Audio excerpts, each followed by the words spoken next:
Salam alaikum, salam الأعزاء, deuxième année baccalauréat, PC SVT Sciences Math. Donc, Inch'Allah, de la vidéo là, je vais expliquer donc le travail d'une force de rappel.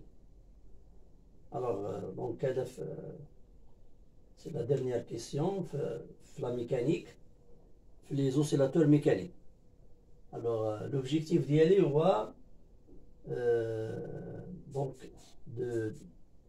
d'expliquer donc comment on peut calculer donc le travail d'une force de rappel avec trois façons, donc soit d'après la courbe de mouvement de x en fonction de t, soit d'après l'énergie de potentiel, ou bien d'après l'expression de l'abscisse x en général. Alors, je vais commencer maintenant à rappeler un peu donc le travail d'une force. Alors, pour une force F constante, donc c'est-à-dire la force conserve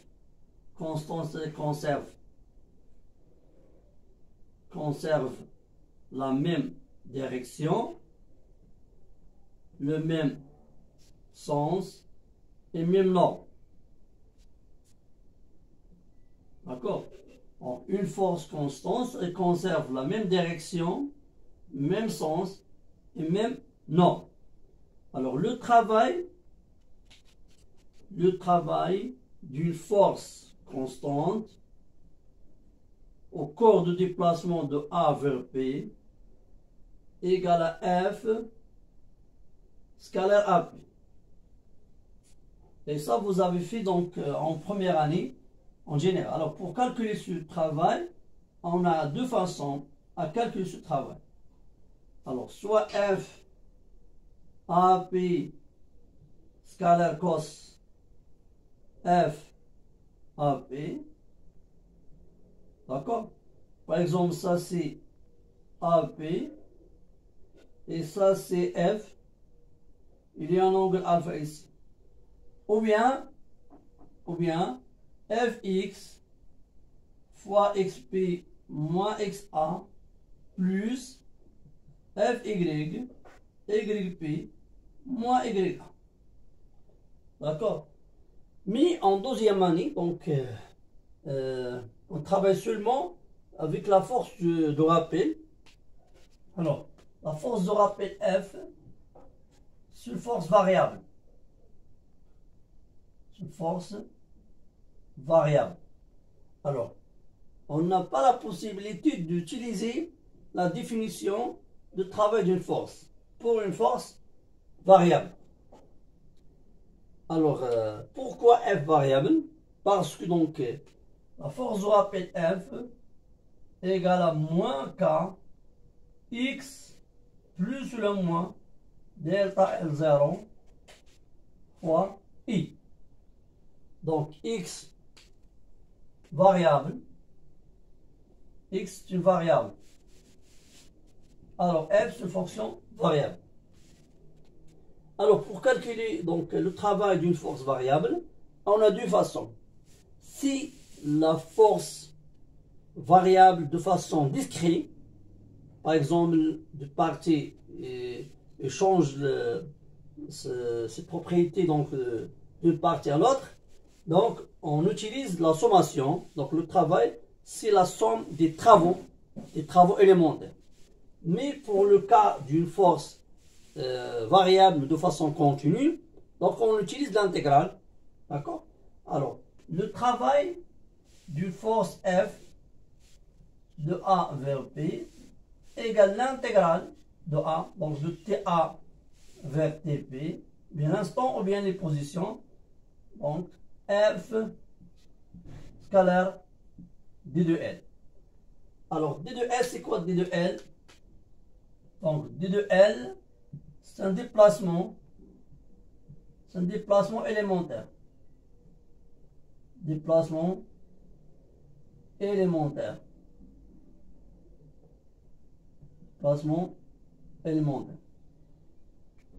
Alors, on a, ça c'est d de n. Alors, d de n comme vecteur égale à d de x i. Ça c'est d de n. D'accord? Alors, il y a des cas particuliers. Donc, pour la position, ressort pour la position horizontale. Et ça concernant les SVT et les techniques. D'accord? Et ça, position horizontale, c'est-à-dire quoi? C'est-à-dire delta L0 égale à 0. Ce qui fait F égale à moins K x fois I. Alors le produit scalaire F scalaire de L égale à Fx d de x égale à moins Kx d de x. Alors, le travail de F de A vers P égale l'intégrale de AP moins Kx d de x. Donc, ça égale moins K l'intégrale AP x d de x. Donc, le premier type de x, c'est 1 demi x carré, donc égale moins k divisé par 2, l'intégrale x carré, donc ça, de a vers. Donc ça c'est moins, on peut changer les bords de l'intégrale, via le moins. Donc le travail égale à k demi x a carré moins x p carré. Ça c'est le travail de force F de A vers P. A, c'est XA. B, c'est XP. Initial moins le final. Alors, et on peut calculer donc ça, soit d'après l'expression de X, ou bien, donc d'après la courbe, on peut calculer ça, ou bien ça c'est moins delta EPE de A vers P, moins. Parce que F c'est une force conservative. Alors on a deux façons pour calculer le travail, soit d'après l'expression de X, ou bien la courbe de X, ou bien la différence d'énergie potentielle élastique entre deux positions. Et ça c'est facile pour le cas de position horizontale. Mais pour le cas de position verticale ou bien inclinée, d'accord, verticale ou bien inclinée, par exemple, soit, bon, par exemple, verticale comme ça, il y a plusieurs situations, comme ça par exemple, et ça par exemple comme ça, ou bien en compression comme ça, d'accord, il y a plusieurs situations, ou bien oblique comme ça, hein, d'accord, il y a plusieurs situations. Alors, dans ce cas, donc, il existe, donc, il existe quoi? Il existe l'état d'équilibre. L'état d'équilibre. Donc, il existe quoi? Il existe d'état L, L0. Donc, par exemple, on prend le cas, donc, je lis ça, général, selon moi. Alors, donc, le travail, je généralise ça. Donc, le travail de F de A vers P égale l'intégrale Fx d de x de A vers P. Égale. Ça, c'est quoi? Ça, c'est Fx. Donc, c'est moins K l'intégrale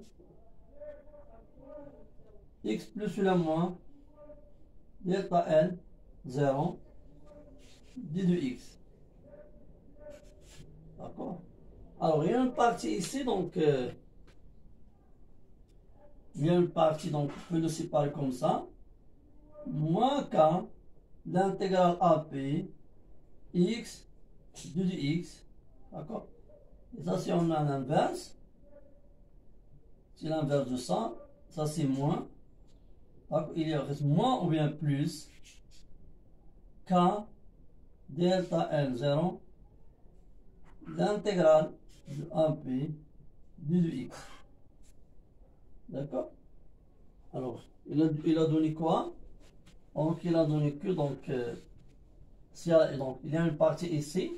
Donc, ça, c'est la même chose. Donc, le travail de F, ça c'est plus général, égale 1 demi K X A carré. Donc, même démonstration de ça, mais ça, moins ou bien plus K delta L0 XP moins XA. D'accord?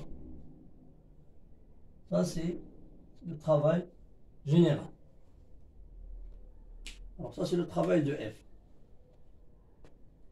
Alors, donc, si I vers l'extérieur,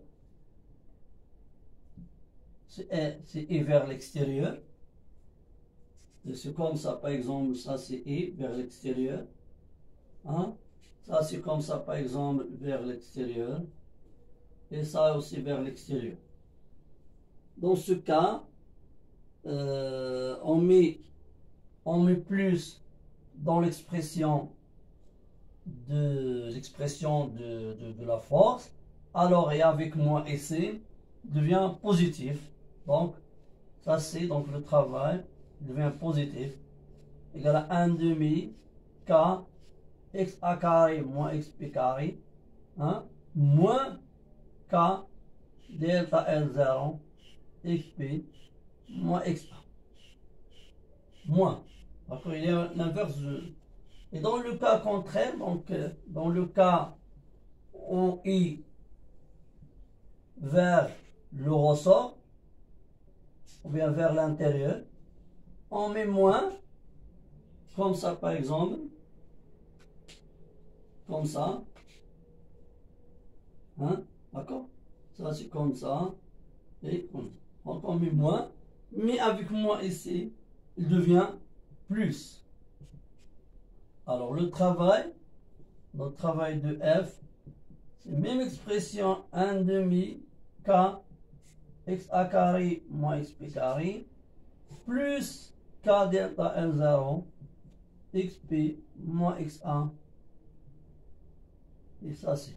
Alors, dans cette vidéo, donc on a généralisé le travail d'une force de rappel dans le cas horizontal et dans le cas vertical ou bien incliné.